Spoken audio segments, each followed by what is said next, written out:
Voilà, bonjour à toutes, bonjour à tous, salut, c'est Raph. Je sais pas si vous m'entendez, toujours pareil avec, avec mon nouveau micro. Voilà, je viens de faire mon premier mariage de l'année, le tout premier de la saison, et je me suis arrêté dans une station-service pour boire un petit café, histoire de faire une petite pause. Vous savez ce que c'est, hein, le lendemain de... Salut Sylvain, ah bah t'es le premier, tu vois, t'es Emmanuel, ah bah salut, bah toujours les mêmes, hein, les meilleurs d'abord, bon. Ben voilà, premier mariage de l'année au mois de février, et le dernier je le fais en décembre encore cette année. Voilà, donc premier mariage de l'année en Bretagne. Et retour sur la route, petit café, il fait encore un petit peu frais là, et je voulais partager avec vous mes premières impressions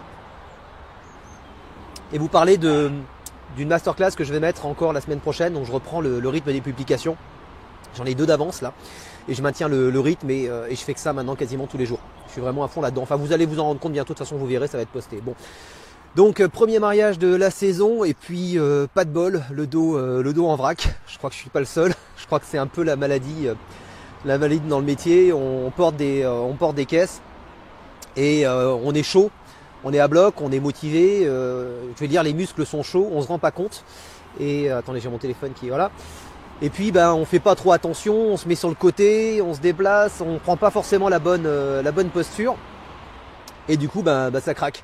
Voilà, donc j'ai une vieille blessure qui remonte à il y a 1 an et demi, 2 ans. Je sais pas si vous vous souvenez, j'avais mis une photo, j'étais aux urgences en traumato et je m'étais fait une entorse au rachis cervical. Donc c'était assez sérieux quand même. Et en faisant le con en plus, voilà. Et du coup ça a été mal soigné, enfin bon bref, peu importe. Et il y a 3 jours de ça, j'ai fait un faux mouvement, et ça me l'a déclenché. Et là je me suis dit merde, j'ai un mariage samedi, comment je vais faire? Alors coup de bol, un copain qui est venu filer un coup de main, un voisin, pour charger le matos. Et puis j'ai prévenu mes clients quand même, je leur dis bon voilà, vous inquiétez pas, hein, je suis là, tout va bien se passer. Je dis par contre, quand je vais me tourner, n'ayez pas peur, je vais avoir l'air un peu d'un robot, parce que j'évite de trop tourner la tête. Voilà, et donc première impression, j'ai vraiment eu de la chance, parce que pour mon premier mariage de la saison, je suis tombé sur des gens absolument adorables, mais alors au possible. Voilà, ils ont vu que j'avais un petit peu de mal à me mouvoir, donc ils m'ont filé un coup de main, ils m'ont carrément déchargé tout mon matos, quoi. Et pareil pour recharger, ils m'ont filé un coup de main, accrocher les trucs, parce que pareil, j'ai du mal à mettre les bras en hauteur. Alors je faisais un peu pitié à voir, quoi. Voilà, donc je sais pas si ça vous est déjà arrivé, vous, de vous retrouver malade ou coincé du dos ou pas bien en prestation, et d'y aller quand même, parce qu'il y a pas le choix, quoi. On n'annule pas un mariage, quoi. Enfin, sauf si vous tombez sur des gros cons. Moi ça m'est arrivé une fois, j'ai annulé un mariage, et je revendique parce que je suis tombé sur vraiment des gros cons, des gens qui m'ont pris de haut, qui m'ont infantilisé, qui m'ont pris pour un bon à rien, pour leur esclave, etc. Et j'ai dit stop, quoi. C'était juste pas possible, des gens vraiment complètement perchés, quoi. Des gens comme on en rencontre une fois en 20 ans, quoi. Donc voilà.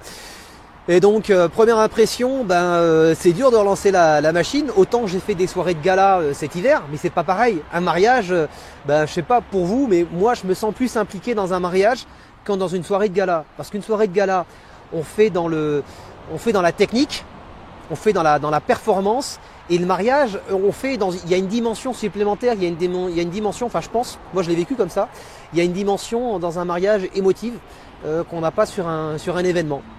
Voilà. Et donc mon ressenti, c'est que on vieillit. Je pense que je suis pas le seul. Et quand on est jeune, quand on a 20 ans, quand on a 30 ans, jusqu'à 35 ans, on s'en fiche un petit peu. On amène du matos en pagaille, on prend des gros pieds, on prend le plus costaud, on amène toujours des trucs au cas où. Hein. Tiens, je vais amener ça au cas où. Tiens, je vais amener ça, on sait jamais. Et puis on remplit, on charge le camion à bloc. Et puis on s'use le dos. On se fatigue, et puis souvent on se rend compte que même avec 30 ou 40%, des fois même 50% de puissance en moins ou de matos en moins, les gens seraient aussi contents, parce que même si c'est important d'avoir du matos et de le maîtriser, je pense que ce qui fait vraiment la différence, ça reste quand même le savoir-faire, ça reste le talent, ça reste d'avoir une bonne playlist, d'avoir un bon relationnel, d'avoir de bonnes animations. Je pense que ça reste quand même l'essentiel dans notre métier. Après, avoir du matos, savoir contrôler ses projos, avoir des options un peu différentes, des trucs originaux, c'est bien, mais je pense que ça permet juste de monter de faire des ventes additionnelles, de prendre davantage. Mais ce qui va faire que ça va vraiment bien se passer, je pense que c'est le talent, et ça s'invente pas, quoi. C'est votre relationnel, c'est le talent, c'est le fait d'être sincère, etc. Et puis, surtout d'être bon dans ce qu'on fait. Donc c'est le ressenti que j'ai aujourd'hui de ce premier mariage, de relancer la machine en février, le premier mariage de l'année. Et puis vraiment j'ai eu un coup de bol quoi. Je suis tombé sur des gens vraiment des gens au top, un super cadre. Alors tiens, je vous invite à regarder sur internet si vous voulez. J'étais à l'hôtel de la mer. Alors c'est marrant parce que c'est un endroit il y a un film qui a été tourné dans les années 80. Le film s'appelle L'hôtel de la plage. Alors il passait tous les ans sur TF1 pendant 10 ans, il est passé tous les ans sur TF1 ce film, L'hôtel de la plage. Voilà. Donc j'étais faire un mariage là-bas. C'est la deuxième fois que j'allais là-bas. C'est à Brignogan plage. C'est un endroit magnifique qui surplombe les falaises, donc au bord de la mer. C'est super beau, ça a été refait il y a pas très longtemps, avec goût. À la vôtre. Et donc les gens sont super agréables. Et je crois que j'ai jamais distribué autant de cartes de visite de toute ma vie, entre les invités, les mariés à qui les gens en ont demandé beaucoup, etc. Et le traiteur et le restaurateur, etc. Je crois que j'ai jamais distribué autant de cartes de visite. Donc c'est bien, je suis très content. Et puis je pense aussi qu'en vieillissant, pour venir là-dessus par rapport au matos, que je voulais vous parler de la pénibilité. Donc ma première constatation sur ce mariage, voilà, premier mariage de l'année pour moi, c'est que j'ai plus envie de m'emmerder avec du matos lourd. J'amène avec moi en prestation des enceintes APG, des DS15. Forcément c'est pas amplifié, il faut un ampli de puissance. Je mets le pros. C'est super lourd. C'est super lourd à installer, à transporter, à porter à bout de bras à mettre sur les pieds. Même si, enfin bon bref, même si on met les enceintes sur les pieds quand elles sont couchées et qu'on les relève après, ça reste quand même lourd, ça reste quand même pénible. Et je suis content du son que j'ai, je suis super content. C'est du matos qui est super fiable. Je pense pas que du matos APG ça tombe en rade comme ça. C'est fait pour détourner, c'est fait pour être costaud, pour être brinque-ballé dans tous les sens. Mais je pense qu'en vieillissant, à un moment donné, on se blesse. Autant quand on est jeune, on s'en fout, on met du matos, on porte, on soulève, on y va, on rentre dedans. Et à un moment donné, je sais pas si vous vous êtes déjà posé la question, ça vous est déjà arrivé, mais il y a des postes, il y a certaines catégories de matos sur lesquelles on n'a plus envie de souffrir. Donc je pense que cette année, je vais travailler non plus, parce que alors je vais orienter mon travail sur la vidéo. Vous allez le voir bientôt, parce que je suis en train de monter un partenariat avec un éditeur de logiciels, sur un gros logiciel, sur lequel je vais sortir une nouvelle grosse formation, comme je l'ai eu faite sur Sunlight, sauf que j'ai jamais eu aucun contact privilégié ou personnel avec Nickelodeon, à mon grand regret. Et là, là c'est l'inverse. Là, c'est un éditeur qui m'a dit tiens, ce serait bien si tu faisais quelque chose sur notre logiciel. Je dis ah bon. donc je vais avoir le soutien d'un gros éditeur. Je suis très content. Voilà. Donc cela dit en passant, cette année, je vais mettre mes efforts sur la vidéo, lier la vidéo à l'audio en termes de contrôle. Donc voilà, objectif de l'année, vidéo à bloc. Amener déclencher la vidéo. Ce que je veux, c'est déclencher la vidéo, les lasers et les lights avec un seul et même contrôleur. Voilà, je vous le dis, c'est mon objectif et je vais faire une formation là-dessus. Et il y a un logiciel qui va me permettre de faire ça. Donc voilà. Deuxième point, je pense que je vais aller aussi, je vous en parlais, je pense que pour ceux qui en ont ras-le-bol aussi des trucs un petit peu trop lourds, je vais aller vers du matos plus léger, du moins en sonorisation. Et il y a un truc aussi qui se passe, je sais pas si vous l'avez remarqué, il y a quelques années de ça, quand sont sortis les premières lyres LED comme les Sterville, les MHX50, je sais que vous êtes assez nombreux à en avoir acheté.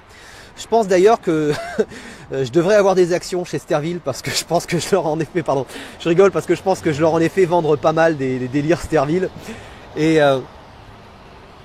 donc quand elles sont sorties, c'était une petite révolution parce que il y a un camion qui passe, il va me tailler un short. Non, c'est bon. Oh, des cochons. Et pardon, excusez-moi, je suis dans mes trucs là. Et c'était un petit peu une révolution d'avoir une LED de 50 watts qui pouvait envoyer quasiment autant, presque autant qu'une 250 MSD. Bon, avec une ouverture plus restreinte, hein, bien sûr. C'est pas comparable. Et du coup, c'était une révolution. Et on arrivait en Presta, on se dit waouh, qu'est-ce qu'elles patates tes lyres, elles sont toutes petites, elles sont légères et tout, c'est génial. Et puis ensuite, on a eu les 2R, les 5R, les 7R, les 10R, les 15R, et je sais plus à combien on est arrivé maintenant dans des patates pas possibles. Et du coup, pour vous, je sais pas, mais moi, plus j'ai du matos, en fait, je me suis rendu compte que du fait d'avoir du matos plus puissant, d'avoir des 10R, au début, je les amenais avec moi que sur des gros événements. Et là, je suis en train de me rendre compte qu'au fur et à mesure, comme un con, je suis en train de les envoyer avec moi sur tous les mariages. Et là, je suis en train d'augmenter la pénibilité en termes de poids. Donc, je parle de la pénibilité, hein, de l'aspect vraiment physique quand on commence à être un peu cassé de partout. Je suis en train de les amener tout le temps avec moi. Et du coup, je me rends compte que le seuil, mon seuil de suffisance en termes de puissance lumière augmente. Je me dis merde, mes 50 watts LED, elles sont plus suffisamment puissantes, elles sont complètement larguées en comparaison aux 10R. Mais en fait, si on réfléchit bien, les 50 watts Sterville, elles sont largement suffisantes encore pour faire des mariages, même jusqu'à 100-150 personnes. Ça suffit. Donc, par contre, l'avantage qu'elles ont, ces lyres-là, c'est qu'elles sont super polyvalentes pour ceux qui en ont acheté.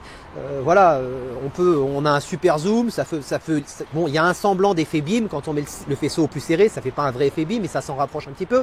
Ça ouvre super large, il y a des beaux gobos, on peut les remplacer, et surtout sur celle que j'ai, il y a un filtre UV qui marche vachement bien. D'ailleurs, j'en ai mis 2 en filtre UV. De 10R sur les mariés, robe de mariée, tout ça, donc tenue blanche, c'était super sympa. J'ai pris des photos, j'ai filmé un peu, je vous montrerai ce que ça donne. Voilà, donc je pense que plus on a du matos plus puissant, plus le marché, plus il y a des nouveaux produits qui arrivent, plus j'ai l'impression qu'on déplace la normalité. C'est-à-dire qu'aujourd'hui, ça devient normal d'avoir du matos surpuissant en termes de lumière, d'avoir des lasers surpuissants, d'avoir des lyres LED surpuissantes, etc. Alors qu'en fait, les gens, en fait, ils nous le réclament pas. Tant mieux, ils sont contents s'il y a une belle programmation lumière, si on est capable de programmer un show d'ouverture, si on change les couleurs et les mouvements sur chaque titre ou sur chaque style de musique, les gens sont contents, c'est super. Pour nous, c'est bien aussi de faire évoluer notre métier, nos compétences. Mais en fait, les gens, on leur met des 50 watts LED ou des 10R, je vais pas dire qu'ils vont pas voir la différence, mais pour eux, la soirée sera aussi bonne, le show lumière sera aussi bon. Donc je pense que parfois, on se rajoute nous-mêmes de la pénibilité. Voilà. Donc 2017, pardon, je me trompe pas d'année encore, comme je l'ai fait la dernière fois. 2017, je pense que je vais faire gaffe je vais essayer d'améliorer la pénibilité. Je vais essayer d'aller dans le pré-câblé et le sans fil au max parce qu'on sait maintenant que le sans fil ça marche. Par contre, il y a quand même un gros inconvénient. Ça, j'en parlerai en privé pas dans une des masterclass, mais je mettrai un petit mot, je ferai une petite vidéo spéciale. Parce que si vous utilisez du sans fil en DMX, le premier concurrent qui décide de vous faire chier, il peut vous pourrir votre soirée en 30 secondes. En 30 secondes, il vous fout votre soirée en l'air. Il vous fout dans la merde. Noir, dans une merde noire. Et donc, je vous expliquerai comment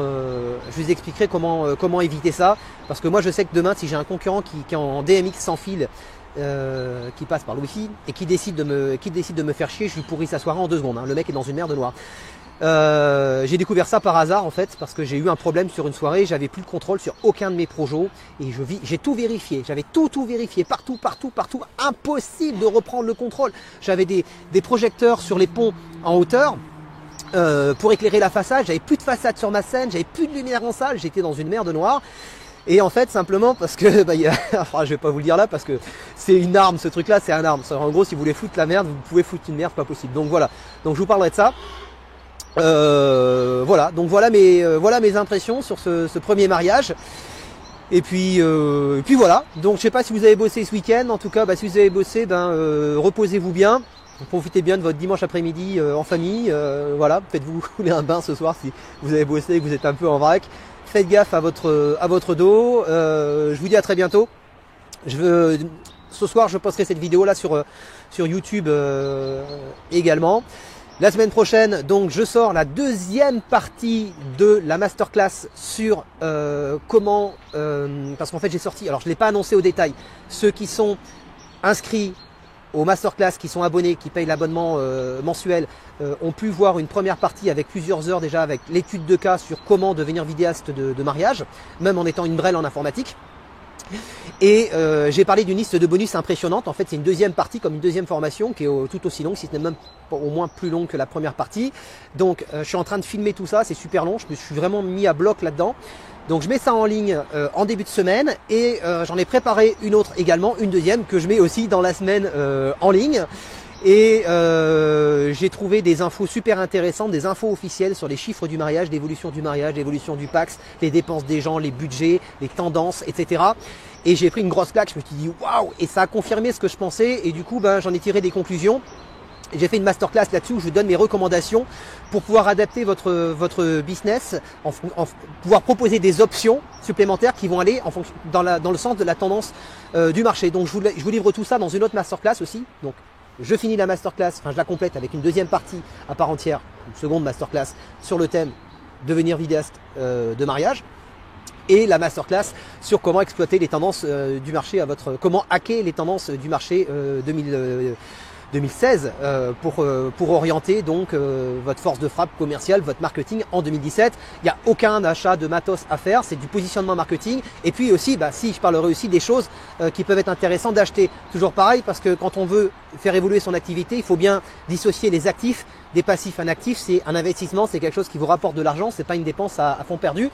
Et un passif, ça va être vos platines. Enfin, vos platines, c'est pas vraiment un passif, vos platines, mais voilà, il y a des choses qui vous rapportent pas de l'argent, quoi.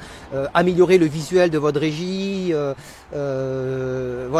améliorer vos conditions de travail, ça reste du passif. Il y a des choses que vous allez pouvoir vendre en option, qui vont être de l'actif, vont faire votre gagner de l'argent. Donc on parlera aussi de tout ça par rapport toujours aux tendances du marché. Voilà, bon allez, c'est bon, j'ai fini, je vais reprendre la route. Je vous dis à très bientôt. Je vais essayer de reprendre le rythme d'une publication par jour, et je vais même essayer d'aller dans l'idée de faire ça 7 jours sur 7. Puisque ma vie personnelle me le permet, de nouveau. Pour ceux qui me suivent depuis longtemps, il y a eu pas mal de rebondissements dans ma vie perso. Je pense que voilà, celles et ceux qui sont parmi vous qui écoutent cette vidéo, qui ont eu des rebonds, qui ont connu les choses de la vie, qui ont connu des séparations, qui ont connu des décès dans leur famille, qui sont retrouvés avec leurs gamins, enfin peu importe, vous savez toutes les choses que la vie peut nous apporter. Tous ceux qui ont vécu ça savent que des fois on pense qu'on est costaud, on se dit bon allez, c'est pas grave, la vie continue, mais en fait la vie vous rattrape, et des fois on met un petit peu plus de temps à se remettre, on met un peu plus de temps à réorganiser sa vie qu'on le voudrait. On se dit allez, c'est bon, affaire classée, j'avance, mais ça c'est pas toujours aussi simple. Voilà, donc quoi qu'il en soit, je voulais vous remercier aussi pour votre fidélité. Et puis prenez soin de vous, et à très bientôt. Salut, ciao. Alors n'oubliez pas de partager cette vidéo, bien sûr, et de la liker, de la partager, et de faire la même chose quand je la mettrai sur YouTube. Si vous aimez mon contenu, c'est une manière aussi de me filer un coup de main. Voilà, je vous remercie, salut, ciao.